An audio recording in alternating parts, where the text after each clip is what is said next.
हाय दोस्तों, क्या क्रिकेट देखने को मिला आज हमें सिडनी में। और इस वक्त इंडिया 145 रन से आगे है। मैच बहुत फाइनली बैलेंस्ड है। कल का पहला 1 घंटा, मैं पूरा सेशन में पहला 1 घंटा बहुत इंपॉर्टेंट होगा। अगर हम और 55-60 रन बना लेते हैं, अगर 200 के ऊपर टारगेट चला जाता है तो ये चेस करना ऑस्ट्रेलिया के लिए बहुत डिफिकल्ट होगा, क्योंकि ये विकेट सिर्फ साइडवेज मूवमेंट ही नहीं है। ये विकेट अभी एकदम अनइवन है, अप एंड डाउन बाउंस है।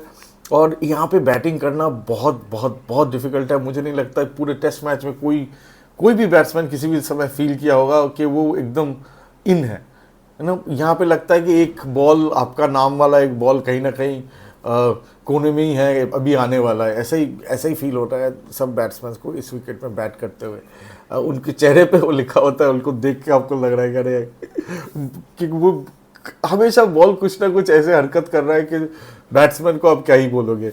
पर आज मैंने कल कहा था कि 185 रन शायद काफ़ी होंगे, और इंडियन बॉलर्स ने मुझे सही साबित किया। हम लोगों ने 181 रन में ऑस्ट्रेलिया को ऑल आउट कर दिया। 4 रन का एक स्लेंडर लीड मिला, और ये हमने किया विदाउट जसप्रीत बुमराह जो आज आधा ऑस्ट्रेलिया इनिंग्स के दौरान वो ग्राउंड पे नहीं थे। आज सुबह ही उनको देख के लग रहा था कि वो कोई निगल के साथ खेल रहे हैं। और लंच के बाद वो आके बस 1 ही ओवर किए, उसके बाद ग्राउंड से बाहर चले गए। और फिर हमें पता चला कि जसप्रीत बुमराह स्कैन्स के लिए गए हैं, और इसका कुछ ज़्यादा खुलासा नहीं हुआ है कि उनका कंडीशन अभी कैसा है, क्या कल वो बॉलिंग कर पाएंगे या नहीं कर पाएंगे। बिकॉज जसप्रीत बुमराह के बिना अगर जसप्रीत बुमराह होते और अगर आपके पास 200 रन है तो वो लगता है 300 रन है। जसप्रीत बुमराह के बिना ये आज जो इंडियन बॉलिंग लाइनअप है, उन्होंने बहुत अच्छा परफॉर्म किया, पर वो लोग कभी कभार बहुत थोड़ा इनकन्सिस्टेंट थे। रिलीज बॉल ज़्यादा आता है उन लोगों से, और ऐसे विकेट पे जो अप एंड डाउन है, साइडवेज मूवमेंट है, वहाँ जसप्रीत बुमराह 4th इनिंग्स में उनसे अच्छा बॉलर कौन हो सकता है। तो ये एक बहुत बड़ा सवाल और निशान है। इंडिया फिलहाल 145 रन से आगे है, और उसके लिए ऋषभ पंत का एक गजब का इनिंग्स जिम्मेदार है। अगर आपने ये इनिंग्स नहीं देखा है तो प्लीज़ बॉल बाय बॉल देखिए, क्योंकि हाईलाइट्स इसको जस्टिस नहीं करेगा। क्या इनिंग्स खेला है उन्होंने आज, और ये मुझे लगता है कि एक मैच चेंजिंग इनिंग्स होगा। ये 145 रन जो है, मैं ये कहूँगा कि इस विकेट पे 150 के ऊपर कुछ भी बहुत ट्रिकी होगा चेस करना। अगर 170-80 भी इंडिया बना लेता है तो वो भी आसान नहीं होगा ऑस्ट्रेलिया के लिए चेस करना। पर अगर इंडिया इसको 200 के ऊपर ले जाता है तो इंडिया बहुत कंफर्टेबल फील करेगी और बहुत कॉन्फिडेंट होंगे कि वहाँ से जीतने के लिए। क्योंकि ध्यान रखिए, 2000 साल के बाद से सिडनी में बस एक ही 200+ सक्सेसफुल चेज हुआ है, और मैं ये दावे के साथ कह सकता हूँ कि उनमें से कोई भी विकेट इस विकेट की तरह इतना मसालेदार नहीं था, इतना up and down bounce, sideways movement. मुझे नहीं लगता सिडनी क्रिकेट की क्रिकेटिंग ग्राउंड की हिस्ट्री में कभी इतना फास्ट बॉलिंग को फेवर करके विकेट बनाया गया होगा। तो 4th इनिंग्स आसान नहीं होगा, 150 के आगे कुछ भी ट्रिकी होगा। पर अगर 200 रन अगर हम और 55-60 रन बना लेते हैं, जो आसान नहीं होगा, तो इंडिया बहुत स्ट्रांग पोजीशन में होगा। मैं हूं सिद्धार्थ, आप देख रहे हो गली क्रिकेटर। दोस्तों प्लीज़ सब्सक्राइब करिएगा, और आपका फीडबैक कमेंट सेक्शन में छोड़िएगा। बेल आइकन दबा के नोटिफिकेशन ऑन ज़रूर करिएगा, ताकि मेरा नया वीडियो जब आए आप लोगों को पता चले। चलिए शुरू करते हैं। तो आज के दिन का पहला विकेट निकाला था जसप्रीत बुमराह ने। उन्होंने मानस लाबुशेन को आउट किया। फेंट एज था, अंपायर ने नहीं दिया था, हम लोगों ने रिव्यू किया तो निको पे एकदम क्लियर स्पाइक था। तो उसके बाद मोहम्मद सिराज जो मेलबर्न के सेकंड इनिंग से क्या बॉलिंग कर रहे हैं, पूरा दिल लगा के जिगर दिखा के बॉलिंग कर रहे हैं। अभी मोहम्मद सिराज की बॉलिंग में वो पुरानी वाली बात, वो जो पुरानी वाला मोहम्मद सिराज है वो दिख रहा है। तो मोहम्मद सिराज ने क्विकली, मतलब एकदम बहुत जल्दी 2 विकेट निकाले एक ही ओवर में। सबसे पहले सैम कॉन्स्टेंस ड्राइव करने के बहुत अच्छा कैच लिया यशस्वी जायसवाल ने। आज इनफैक्ट इंडिया का फील्डिंग बहुत अच्छा था। पिछले मैच के जो 3 ड्रॉप्स थे वो पुरानी कहानी हो गई है अब। आज इंडियन फील्डिंग बहुत अच्छा था। जो कैचिंग था इंडिया का वो बहुत अच्छा था। यशस्वी जायसवाल ने इनफैक्ट आज 2 कैचेस लिया, दोनों ही अच्छे कैचेस थे। ये पहला वाला तो बहुत ही अच्छा था, लो कैच था, और उसी ओवर में उसके बाद ट्रेविस हेड आए। ट्रेविस हेड के अगेंस्ट प्लान्स इंडिया के मेलबर्न से ही बहुत अच्छे रहे, और उसी प्लान पे बॉल हुआ। और ट्रेविस हेड ऐसे खेलने गए लेग साइड में, उनका एज लगा, स्लिप पे राहुल ने कैच लिया। तो यहाँ पे इंडिया काफ़ी ऊपर था, मतलब स्ट्रॉन्ग पोजीशन में था। स्मिथ और उनके साथ बैट करने आए हैं बो वेबस्टर, जो डेब्यूटेंट है, ये उनका पहला टेस्ट मैच है। और उन दोनों के बीच में एक साझेदारी बनते हुए दिखी, और वो साझेदारी ठीक लंच से पहले टुकड़ा प्रसिद्ध कृष्णा ने। प्रसिद्ध कृष्णा जो इंजर्ड आकाशदीप की जगह पे आए थे, और प्रसिद्ध कृष्णा ने जो पहला जो स्पेल डाला था, वो स्पेल उतना मज़ेदार नहीं था, क्योंकि उसमें वो थोड़ा अनश्योर लगे मुझे। होता है ना कि आप पहला मैच खेल रहे हो, और वो उनके बॉलिंग में वो क्लैरिटी नहीं दिखी। बट ये ठीक लंच से पहले वो सेकंड स्पेल करने आए, और उस स्पेल में ये क्या बॉल डाला स्टीवन स्मिथ को। और स्टीवन स्मिथ आपको पता है जैसे शफल करके इधर आते, ऑफ स्टंप पे आ जाते, और बॉल वहाँ पे ऑफ 6 स्टंप पे गिरा होगा, और स्टीवन स्मिथ ड्राइव खेलने गए, बॉल थोड़ा मूव हुआ, एज लिया, अच्छा कैच लिया केएल राहुल ने फिर से। और तो इसके बाद आए एलेक्स कैरी और बो वेबस्टर लंच तक खेले, पर लंच के तुरंत बाद कुछ ही देर में ही, मतलब 1-2 ओवर के बाद ही अगेन प्रसिद्ध कृष्णा ने एलेक्स कैरी को बोल्ड किया। प्लान्स एकदम परफेक्ट थे, उनको बोल्ड किया।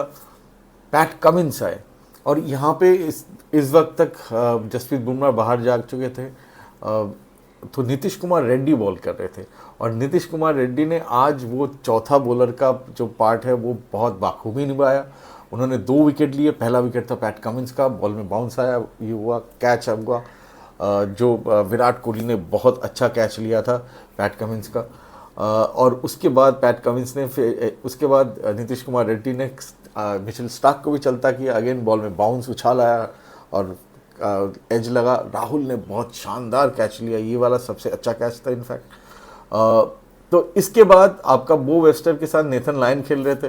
बो वेबस्टर जो डेब्यूटेंट है पर बहुत अच्छा खेल रहे थे, उन्होंने इस इनिंग्स में 57 रन बनाए, और वही सबसे ज़्यादा कंफर्टेबल दिखे ऑस्ट्रेलियन बैट्समैन में। पर उनको भी एक बहुत बढ़िया बॉल मिला प्रसिद्ध कृष्णा का, बॉल में उछाल था, एज लगा, यशस्वी जायसवाल ने कैच लिया। और इस बार हमने स्कॉट बोलैंड और नेथन लायन को हमें ज़्यादा परेशान नहीं करने दिया। तब जब वो वेबस्टर आउट हो गए थे, तब भी 20 रन के आसपास का, कुछ 19 रन आई थिंक आगे थे हम। उन लोगों ने थोड़ा कुछ रन्स बनाए, कुछ एक आध एज गए, इधर उधर हुआ, पर आखिरकार मोहम्मद सिराज आए और उनको एकदम क्लीन बोल्ड किया स्कॉट बोलैंड को। इसके बाद आया इंडिया की बैटिंग की पारी, दूसरी पारी शुरू हुई, और इंडिया का पूरा जो एटीट्यूड है वो बहुत अलग लगा और बहुत अच्छा लगा। यशस्वी जायसवाल ने पहले ही ओवर में मिचेल स्टार्क को 4 चौके लगा दिए, और क्या गजब शॉट्स थे सारे के सारे। और इंडिया ने ऐसे बहुत पॉजिटिव स्टार्ट किया, और फिर केएल राहुल भी स्कोर करने की उपाय ढूंढ रहे थे। अगर स्कोरिंग ऑप्शन मिल रहा था तो वो खेल रहे थे शॉट्स। और इन दोनों के बीच में जो ये ओपनिंग साझेदारी बनी वो बहुत अच्छा था। वो 45 रन का था। आई थिंक जो ये ओपनिंग बैट्समैन होंगे वो ऑस्ट्रेलिया के लिए भी इंपॉर्टेंट होंगे, क्योंकि मुझे लगा हैवी रोलर का भी एक इफेक्ट था कि बॉल थोड़ा कुछ ओवर्स के बाद, एक तो स्कॉट बोलैंड इस मैच में बहुत ही अच्छा बॉलिंग किया, और ये विकेट एकदम उनके लिए टेलर मेड है, उनके जैसे बॉलिंग स्टाइल के लिए, तो उनका भी एक फैक्टर है। पर मुझे लगता है कि वो हेवी रोलर का इफेक्ट भी कुछ पहला 10-15 मिनट था, जो उसके बाद निकल गया। तो खैर ये 45 रन का साझेदारी उनमें बना। स्कॉट बोलैंड बॉल करने आए, और राहुल एक आगे आके शॉट खेलने गए, उनका इनसाइड एज था जो स्टंप पे आया, तो राहुल ऐसे आउट हुए। विकेट पे आए शुभमन गिल। उसके बाद ही कुछ देर बाद ही स्कॉट बोलैंड ने फिर यशस्वी जायसवाल को भी आउट किया, और इसमें मैं यशस्वी जायसवाल को कुछ नहीं कह सकता हूँ या कहूँगा, क्योंकि वो बॉल इतना अच्छा था। ऐसे बॉल के अगेंस्ट आप, मुझे नहीं लगता कोई भी बैट्समैन कुछ ज़्यादा कर सकता है। ये आपको मिल गया तो आप बस उम्मीद कर सकते हो कि स्टंप पे ना लगे या एज ना ले। खैर उसके बाद आए विराट कोहली भी पॉजिटिव तरीके से खेल रहे थे। एक उन्होंने अच्छा पुल शॉट खेला चौके के लिए, जो स्ट्रेट पुल था, मतलब मिड विकेट की तरफ नहीं गया, मिड ऑन के बगल से गया। तब दोनों का ही, मतलब शुभमन गिल, विराट कोहली दोनों ने कुछ बहुत अच्छे दिखिंग शॉट्स खेले एक आध, और वो दोनों ही पॉजिटिव दिख रहे थे। पर विराट कोहली का जो फॉर्म है वो कंटिन्यू हो रहा है और वो वही सेम तरीके से आउट हुए स्कॉट बोलन के अगेंस्ट अगेन फिर से। अब विराट कोहली के बारे में इस बारे में क्या बोलूँ, मैं पहले भी कह चुका हूँ कि उनको इस ये जो वो फंसे हुए हैं इस क्या घुल मैं बोलूँगा एक भूल भुलैया ही बन गया है उनके लिए ये आदत, जो वो उस तरीके से आउट होने की, उनको इसका उपाय ढूंढना पड़ेगा। खैर शुभमन गिल को इस वक्त ज्वाइन किए ऋषभ पंत और पर शुभमन गिल खुद ज़्यादा देर नहीं टिके, वो एक आध बहुत अच्छे बैकफुट के शॉट खेले थे, फिर वो आगे आके मारने गए और उनका अगेन इनसाइड एज लगा, एलेक्स कैरी ने कैच लिया और शुभमन गिल का शायद थोड़ा शॉट सिलेक्शन का मैं कह सकता हूँ, अगर शायद उनको कुछ और शॉट सिलेक्ट करना था कि बो वेस्टर बॉल करने आए थे, मानते हैं कि वो फोर्थ सीमर है और उनको अटैक करना बनता था, पर एक ओवर देख लेते या 2-3 बॉल। खैर ये आप इधर उधर बहुत बात कर सकते हो, पॉइंट ये है कि आज शायद वो लकी भी नहीं थे, किसी और दिन वो एज चौका भी हो सकता था। तो शुभमन गिल आउट हो गए और ऋषभ पंत को ज्वाइन किया रविंद्र जडेजा ने और ऋषभ पंत ने खेलना चालू जो शुरू किया। जो पहला ही बॉल था ऋषभ पंत का, स्कॉट बोलैंड को वो आगे आए, पहले ही बॉल पे एकदम नाचते हुए आगे आए और उनको उनके सर के ऊपर से लॉन्ग ऑन के ऊपर से छक्का मारा, पहले ही बॉल पे स्टेप डाउन करके चार्ज करके उनको छक्का उनके सर के ऊपर से। और फिर ऋषभ पंत ने जो खेलना चालू किया, क्या गजब का इनिंग्स था, क्या धमाकेदार इनिंग्स था ये। एक हिंदुस्तानी बैट्समैन के लिए, इंडियन बैट्समैन के लिए सेकंड फास्टेस्ट 50 है, सबसे फास्टेस्ट भी उनका ही है और ये उससे एक बॉल से पीछे रह गया, ये 29 बॉल में बना है, सबसे फास्टेस्ट जो 28 बॉल में है। तो ऋषभ पंत अपनी रिकॉर्ड तोड़ने के बहुत नज़दीक थे कि बहुत बहुत बहुत बढ़िया खेले ऋषभ पंत। उन्होंने सोचा, उन्होंने कोई टेंशन नहीं लिया, वो पुराना ऋषभ पंत दिखे और मुझे इतनी खुशी हुई कि वो पुराने ऋषभ पंत को वापस देख के, और वो अपने तरीके से खेले, एकदम गजब था इनिंग्स। और ये इनिंग्स मुझे लगता है कि एकदम मैच चेंजिंग इनिंग हो सकता है, बिकॉज इस विकेट पे ऐसे तो कोई मतलब किसी ने नहीं खेला है। और वो जब खेल रहे थे ऑस्ट्रेलिया के, मतलब उनका देख के पता चल रहा था उनके पसीने छूट रहे हैं। वो 11 में से एक सिर्फ बॉलर, कीपर और शायद एक, कभी कभी एक स्लिप से ज़्यादा स्लिप भी नहीं था, एक स्लिप तक के, बाकी सब पीछे थे। तो ऋषभ बहुत अच्छा खेल रहे थे। फाइनली वो आउट हुए, पैट कमिंस के एक वाइड बॉल को वो कट करने गए, ये लगा, एज लगा। तो इसके बाद आए नीतीश कुमार रेड्डी। नीतीश कुमार रेड्डी के लिए ये मैच बैट के साथ बहुत अच्छा नहीं रहा। इस इनिंग्स में खैर मैं ज़रूर कहूँगा कि उनका आइडिया सही था, वो सही शॉट खेलने गए थे, अटैकिंग वो भी रखना चाहते थे और वो मिड ऑफ के ऊपर से खेलने गए थे। बस अगेन शायद ये विकेट की उछाल या अटक जाना विकेट में, बॉल मतलब एकदम बैट का निचला हिस्सा लगा, तो अच्छा कैच लिया पैट कमिंस ने। इसके बाद आए क्रीज पे वाशिंगटन सुंदर। रविंद्र जडेजा अब तक जो है बहुत संभल के खेल रहे हैं, बहुत कन्वेंशनली खेल रहे हैं, उन्होंने ज़्यादा रन्स भी नहीं बनाए अब तक। और वाशिंगटन सुंदर आने के बाद वाशिंगटन और रविंद्र जडेजा जब बैट कर रहे थे, अब मैच ख़त्म होने को आ रहा था, लास्ट के कुछ ही ओवर बाकी थे।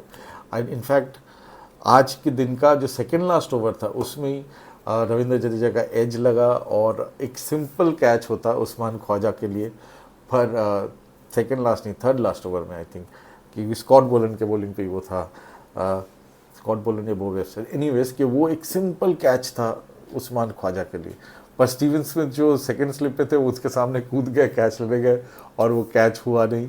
रविंद्र जडेजा को ये जान मिला है और मैं उम्मीद करता हूँ वो इस अपॉर्चुनिटी का अच्छा फ़ायदा उठाए। अभी इंडिया 145 रन से आगे है। कल वाशिंगटन सुंदर और रविंद्र जडेजा बैट करने आएंगे और इसके बाद टेल भी जो है, पिछले मैच में भी याद रखिए, पिछली इनिंग्स में भी याद रखिए कि इंडिया बहुत मतलब 160 वाट पे शायद सिमट जाते, फिर वो बुमराह का 22 रन, थोड़ा प्रसिद्ध कृष्णा का एक आध, मोहम्मद सिराज का एक आध, ये बहुत मायने रखता है ऐसे टाइट मैचेस में। इंडिया को अब इंडिया 145 रन से आगे है, इंडिया का पहला टारगेट तो होगा कि कैसे तैसे करके कम से कम 180 के ऊपर ले जाया जाए।